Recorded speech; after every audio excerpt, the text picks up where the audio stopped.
আজকে শেয়ার করব তোমাদের সাথে ছানার ডালনা। 2 প্যাকেট দুধ নিয়েছি। এই দুধটাকে প্রথমে ফুটিয়ে নেব, তারপরে লেবুর রস দিয়ে ছানাটা কাটিয়ে জল ঝরিয়ে নেব।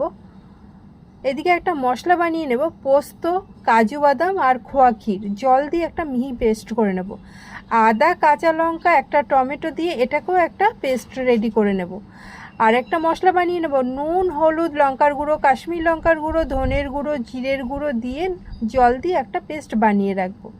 এবার ছানাটা একটা বাটিতে নিয়ে চিনি, নুন, হলুদ, কাশ্মীরি লঙ্কার গুঁড়ো, আদা কুচি, লঙ্কা কুচি, ধনেপাতা কুচি, ময়দা আর এলাচ গুঁড়ো দিয়ে ভালো করে মাখিয়ে নেব। মাখিয়ে নিয়ে এবার অল্প অল্প করে নিয়ে এরকম করে শেপ বানিয়ে নেব বড়াগুলোর। বড়া সব রেডি হয়ে গেলে সাদা তেল গরম করে লো টু মিডিয়াম আঁচে বড়াগুলো সব ভেজে তুলে নেব। সব ভাজা হয়ে গেলে কড়াতে খানিকটা তেল তুলে নেব। তুলে নিয়ে শুকনো লঙ্কা, গোটা গরম মশলা, তেজপাতা ফোড়ন দিয়ে প্রথমে গুঁড়ো মশলার যে পেস্টটা বানিয়ে রেখেছিলাম সেটা দিয়ে দেবো। তারপর একটু ভেজে নিয়ে দেব টমেটো, আদা, কাঁচা লঙ্কা। তেল ছাড়তে শুরু করলে এবার কাজু, পোস্ত, খোয়া ক্ষীরের পেস্টটা দিয়ে তেল ছাড়া পর্যন্ত কষিয়ে নেব। দিয়ে দেবো চিনি।